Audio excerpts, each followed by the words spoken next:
एक और अहम मामला है। जस्टिस रिटायर्ड तारिक मसूद ने एडहॉक जज सुप्रीम कोर्ट तैनाती पर रजामंदी जाहिर कर दी है। इस दौरान ये बताते हैं कि जस्टिस रिटायर्ड मजहर आलम मियां खेल ने भी एडहॉक जज तैनाती पर रजामंदी जाहिर की है। जस्टिस रिटायर्ड मकबूल बाकर का ताहाल रजिस्ट्रार सुप्रीम कोर्ट को जवाब नहीं मिला।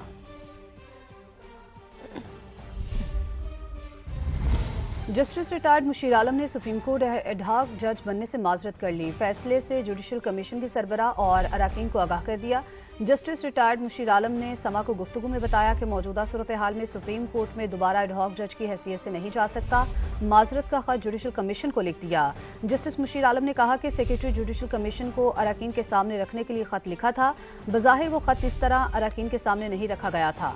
सोशल मीडिया और कौमी मीडिया ने बहुत सी गैर जरूरी कयास आराइयाँ की। 2007 में सिंध हाईकोर्ट के जज का ओहदा छोड़ा तो विजन ट्रस्ट बनाई। कराची में आंखों का अस्पताल कायम किया। अपना वक्त बसारत से महरूम अफराद की खिदमत के लिए वक्फ कर दिया। तवील अदालती करियर में बेहतरीन सलाहियतों के मुताबिक 22 साल से जायद बेंच में खिदमत की। सुप्रीम कोर्ट से रिटायरमेंट के बाद विजन हेल्थ केयर फाउंडेशन को रजिस्टर कराया और काम शुरू किया। उन्होंने सुप्रीम कोर्ट के एडहॉक जज के तौर पर तकर्रुरी के लिए गौर करने पर शुक्रिया अदा किया।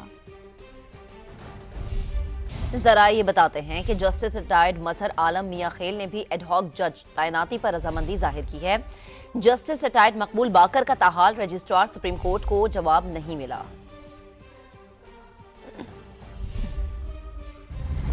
जस्टिस रिटायर्ड मुशीर आलम ने सुप्रीम कोर्ट एडहॉक जज बनने से माजरत कर ली। फैसले से जुडिशल कमीशन की सरबराह और अरकान को आगाह कर दिया।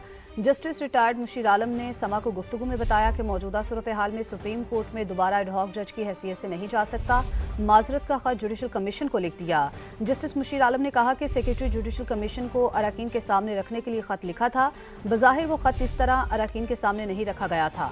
सोशल मीडिया और कौमी मीडिया ने बहुत सी गैर जरूरी कयास आराइयाँ की। 2007 में सिंध हाईकोर्ट के जज का ओहदा छोड़ा तो विजन ट्रस्ट बनाई। कराची में आंखों का अस्पताल कायम किया। अपना वक्त बसारत से महरूम अफराद की खिदमत के लिए वक्फ कर दिया।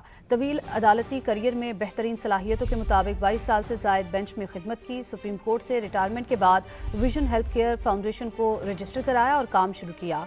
उन्होंने सुप्रीम कोर्ट के एडहॉक जज के तौर पर तकर्रुरी के लिए गौर करने पर शुक्रिया अदा किया।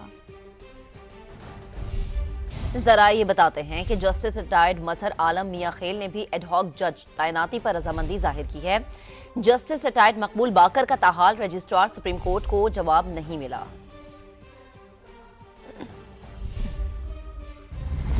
जस्टिस रिटायर्ड मुशीर आलम ने सुप्रीम कोर्ट एडहॉक जज बनने से माजरत कर ली। फैसले से जुडिशल कमीशन की सरबराह और अरकान को आगाह कर दिया।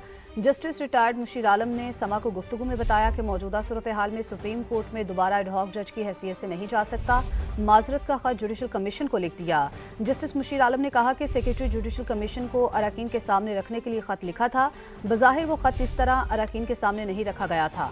सोशल मीडिया और कौमी मीडिया ने बहुत सी गैर जरूरी कयास आराइयाँ की। 2007 में सिंध हाईकोर्ट के जज का ओहदा छोड़ा तो विजन ट्रस्ट बनाई। कराची में आंखों का अस्पताल कायम किया। अपना वक्त बसारत से महरूम अफराद की खिदमत के लिए वक्फ कर दिया। तवील अदालती करियर में बेहतरीन सलाहियतों के मुताबिक 22 साल से जायद बेंच में खिदमत की। सुप्रीम कोर्ट से रिटायरमेंट के बाद विजन हेल्थ केयर फाउंडेशन को रजिस्टर कराया और काम शुरू किया। उन्होंने सुप्रीम कोर्ट के एडहॉक जज के तौर पर तकर्रुरी के लिए गौर करने पर शुक्रिया अदा किया।